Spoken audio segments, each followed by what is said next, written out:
Sana makinig po sa pag-uusapan po natin, panoorin niyo po hanggang sa dulo.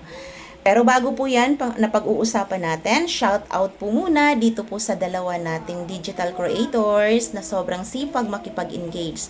Mga kaibigan, eto pong mga sinashout out ko sa inyo, hindi po ako mapapahiya. Si Ma'am Raquel Ives, tsaka po si Ma'am Christina Katwiran. Kasi po tayo sa pag-uusapan natin yung tinatawag nating Facebook algorithm. Ito po ay laki po ng advantage doon po sa mga digital creators na nag-upload ng quality content at ang sakit naman, masaklap ang sasapitin ng mga basta maka-upload lang. Kasi, okay, eto po yan.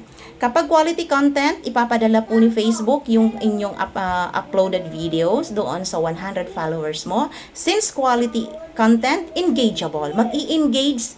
Kapag may engagement, ipapadala niya po ulit sa wider audience. Ganun po yon.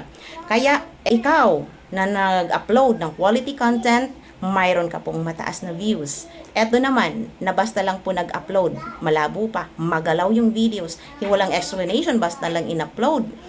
Naku naman po, doon pa lang po sa 100 followers, may mag-i-engage na po ba sa'yo? Lahat po ba yun? Siyempre po hindi, so mag-i-stop.